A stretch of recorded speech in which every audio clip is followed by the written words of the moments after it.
Tonight we present Accent on Youth, a play by Samson Raphaelson, whose current hit, Skylark, starring Gertrude Lawrence, is now running on Broadway. And may I present our three-star cast. The part of Stephen Gay, a successful New York playwright at the dangerous age of 51, is played by Herbert Marshall. I tell you, I'm worried about this new play of mine. How our audience is going to react to a play in which a 60-year-old actor makes ardent love to a young girl. It's got me worried. I'm afraid it won't work. Linda Brown, Stephen Gay's 26-year-old secretary, is in love with Stephen, but he doesn't know it. Linda is played by Gertrude Lawrence. I think it's a beautifully written play. Why shouldn't audiences believe the old man? I think they'll say he's a gloriously courageous character. Dickie Reynolds, a young actor who's been engaged to play the juvenile lead in Stephen Gay's new play, is portrayed by John Mack Brown. I like the part.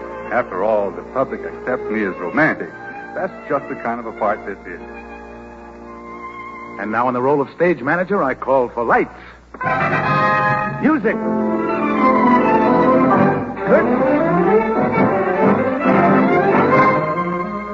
The scene is the study of Stephen Gay's apartment overlooking the East River, where we find Stephen excitedly pacing the floor.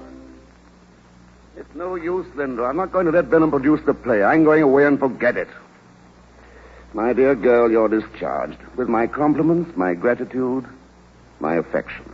Now, we'll have to give you a nice present. What would you like most in the world? Nothing, thank you. Oh, come, Linda, I'm serious. Would you like a car? A trip to South America? Maybe a trousseau? Haven't you a boyfriend? No. Don't be silly. You're a fine-looking girl. You'd make any man a splendid wife. Tell you what, write yourself a check for 6 months' salary. That's it. You retire, too. Take a trip somewhere.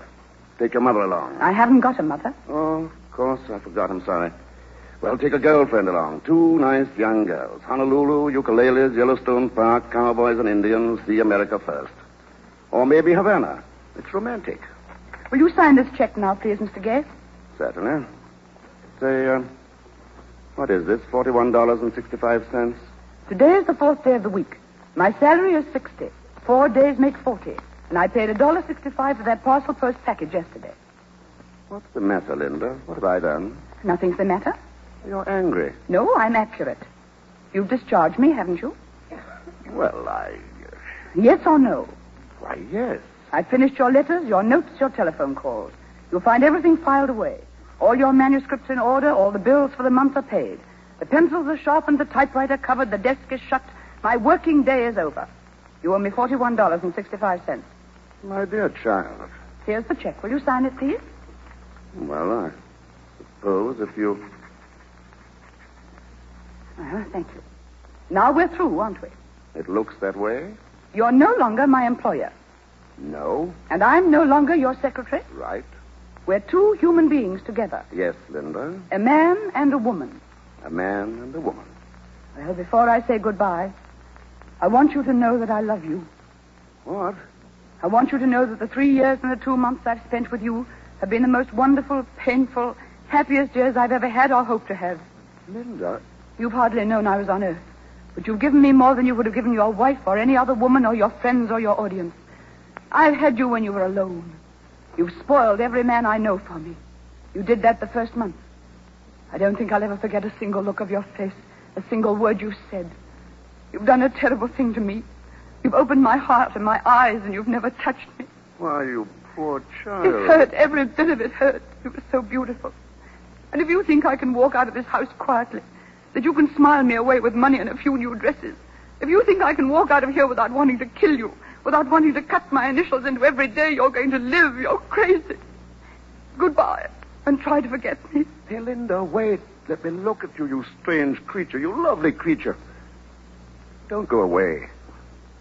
Let me look at you some more. Oh, I'm not patronizing you. I'm seeing you. You're grand.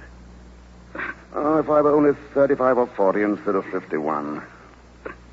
What do you want of me, Linda? Nothing. That's not true. I know it's not true. What do you want of me, Linda? I don't know. Everything. Anything. Sit down. Why, of course, most natural thing in the world. Where do you live, Linda? West 10th Street. Apartment? Yes. And your parents are dead. You went to college or something, didn't you? 3 years. Why, certainly. A girl like that, I come into her life and it happens. Suddenly, like a banquet, she gets Broadway, literature, personalities, and me. Linda, I know you won't believe it, but you'll get over this. Will I? Yes, you will. You're young and you've made yourself ready. The world is full of fascinating people. Far more fascinating than I am. You know that isn't so. Oh, I suppose there's something in what you say. Tell me, am I, physically attractive? Oh, yes. Funny, when you get right down to it, I can't think offhand, of a man who could make you forget me. I'm beginning to see what a spot you're in. I am unique, witty, sensitive, imaginative, worldly, gay, and yet with a feeling for tragedy. And I know myself too well. I've been around too much to deny that I am charming. You're wonderful. I know I am. But, Linda, my sweet, I don't love you. I don't love anybody. I know that. You don't have to tell me. I know that. And if I did love you, now, suppose for the sake of argument, I fell in love with you. It would be worse. Picture a man of 51. Why, it's like the situation in my new play. Good Lord, Linda, get your notebook. What? Get your notebook. Yes, sir. Ready? Oh, Linda, this is marvelous.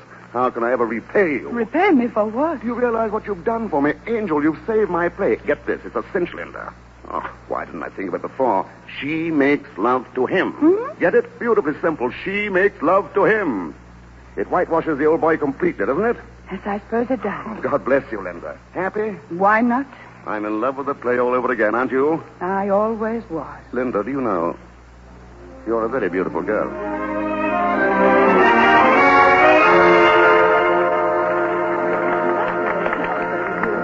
How did you like the play? I liked it. Looks like Stephen Gay's done it again. I've never seen this Linda Brown in a play before. Who is she? Oh, haven't you heard? No. She used to be Stephen Gay's secretary. I can give you 2 1/9 throw for the Stephen Gay play. Is it any good? Good. It's been running for 5 months, and that ain't bad, lady.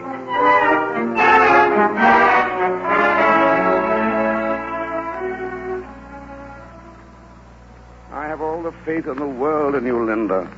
I love you, and I believe you love me. But I know too much about life, about women. You might be an angel straight from heaven, but so long as you're young and I'm old, I tell you there's no substitute for youth. Every night in the play, Dickie Reynolds takes you in his arms. Every night, in words that I wrote, his youth calls to you. Every night. And 2 matinees a week. Oh, you're jealous. Dying of it. Beg pardon, Mr. Gay. Yes, Flagdon?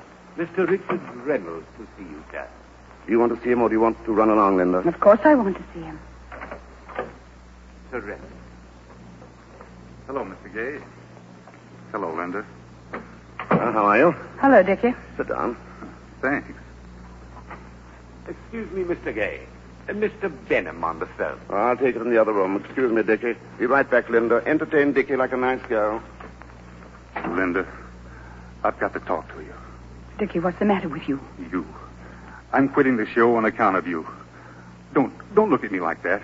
That's the way you've been looking at me for 6 months, as if I was a wallpaper on the wall. I'm sorry, Dickie, but... It drove me crazy. I had to see you. I couldn't stand it any longer. Dickie, you poor boy. What have I done to you? Nothing. Oh, I love you so much I can't see straight, that's all. There. Now you know. Dickie. Why, where is Dickie, Linda? Well, he wanted to go, so I didn't stop him. Benham's booked the show through to the coast next season. Stephen, will you marry me? Will you stick to the subject? Did you hear what I said about Benham? Kiss me, Stephen. You do love me, don't you? I'd like to see anyone try to stop me. You make me very happy. Will you marry me? I'm weakening. Oh, darling. Darling. What are you crying about? Let's get married right away. All right. You know I've always wanted to, don't you? Have you? I only hesitated because I wasn't really sure you loved me.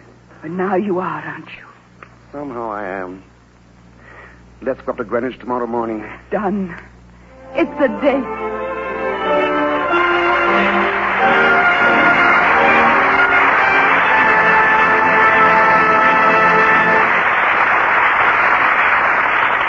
So the curtain here in the Gulf Theater falls on the first act of Accent on Youth.